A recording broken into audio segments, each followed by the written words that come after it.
Hello, everybody, and welcome to this episode of Mastering Midlife, How to Thrive When the World Asks the Most of You. I am your host, Mark Silverman. Today, I want to talk to you about the most effective and profound, using air quotes, but spiritual tool that I have ever encountered.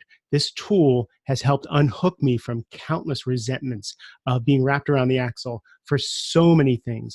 And it's improved my relationships. It's helped my business. It's helped my sales ability. It's helped me in all situations. Now, this tool is an ancient Hawaiian conflict resolution tool that's been used for centuries, maybe even thousands of years in Hawaiian society. And it was updated in the last century by a woman who is now named the Kahuna of Hawaii. She's since been deceased, but just a brilliant woman. She updated it for modern times. Her name is Morna Simeone. And she brought this to modern society to help people deal with the challenges of life. And it's called Ho'oponopono.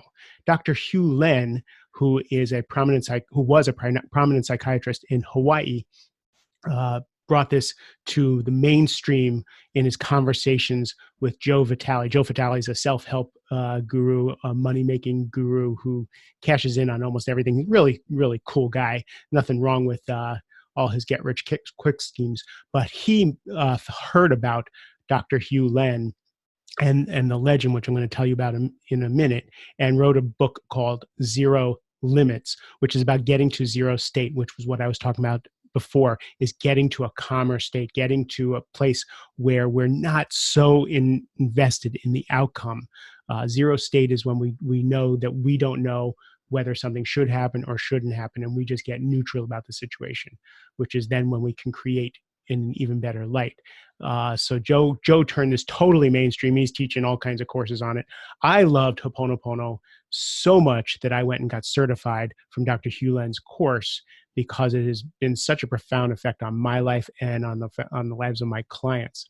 So I want to teach that to you today. So let's start with Dr. Hew Len. Let's give you a little proof in the pudding. And by the way, in the show notes, I am going to put the links to some of these stories and some more where if you want to explore Ho'oponopono a little bit more.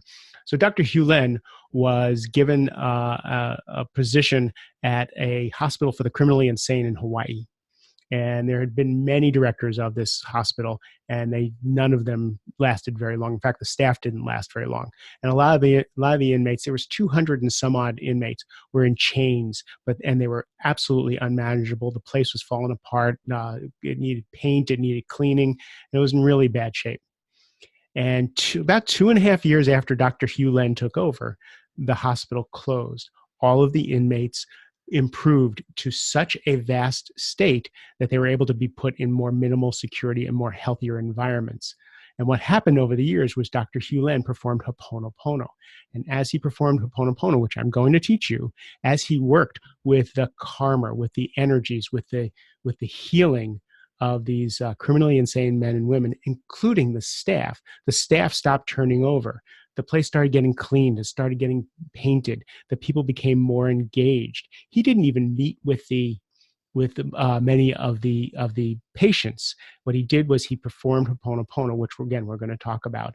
And I know this sounds fantastical, but it's documented, so it actually happened. Whether or not you believe it happened the way it happened, that's up to you, and you can read the story for yourself. But when Dr. Hew Len worked with each patient, each inmate, and each employee, and the whole of all of it in a kind of an energy way, things started to change and they started to improve. And soon they would be able to get out of their chains. Soon they'd be able to participate in helping take care of the place, and then they would be released to these other facilities, and eventually it closed. So what is Ho'oponopono? The first premise of Ho'oponopono is that you need to take responsibility for everything that happens in your experience, that we create our world, that basically our eyes are not receptors but projectors, and that everything that we see in the world we have created.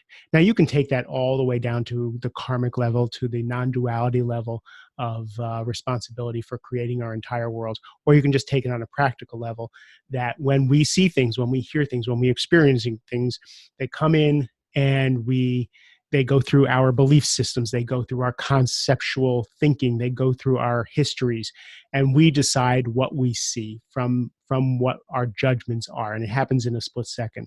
So whenever, let's say a lumberjack goes into the forest and he sees timber, and an environmentalist goes into the forest and sees streams and fish and birds and animals, two different experiences of the same thing. So what we want to do is we want to get to a state where we realize that we're responsible for our perceptions.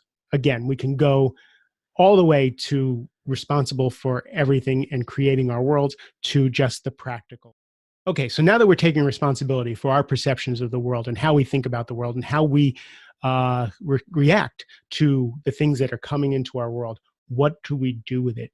And the premise of Ho'oponopono is that we want to get to as neutral a state as possible so that we can start to respond in a more healthy manner. Again, Ho'oponopono is something that can go so deep that we talk about karma and cleaning up karma between you and another person, or you in a situation and what you're creating, cleaning up karma going back generations. And it's that deep. But let's talk about it just on a practical level. When we're responding with someone, when we're angry with someone, when we're resentful with someone, when we're just not at our best, when we're upset at a situation and we can't think, when we're in fight or flight, when our peripheral vision is gone and all we care about is fighting something and rejecting something, or hiding out from it and procrastinating, or whatever we want to do with it, we want to get to a state where we can deal with it in the best possible way. And I find Ho'oponopono works on that level. It's just letting go of how we think things should be, how we think people should be, how smart we are and how we know everything is, and get to a place of neutral and get to a place of love. So let's go through Ho'oponopono. So the first premise of Ho'oponopono is you start with these 4 statements.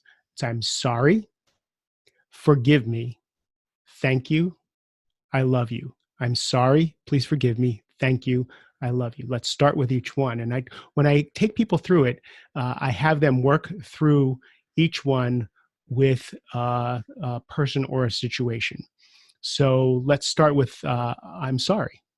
So now we're saying I'm sorry because we're taking responsibility for our perceptions, for creating the situation or the person the way we think they should be. So I am sorry can start with the sentence stem. I'm sorry I've created you to be X.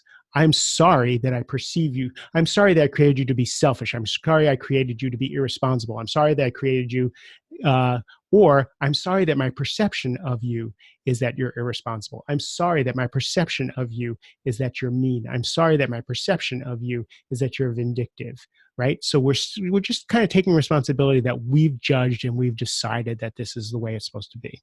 Once we've exhausted that, then we go to please forgive me. Please forgive me for not being a bigger person. Please forgive me for not being mature enough to let you have your tantrum. Please forgive me for whatever part I have in this situation that I didn't even know about. Please forgive me. And then you start looking for ways where you could have been better in this situation and ask for forgiveness. So I'm sorry and please forgive me. And the next is thank you. Thank you for always being a friend up until this point, or thank you for, your help on such and such 3 years ago. Just find something to thank the person about.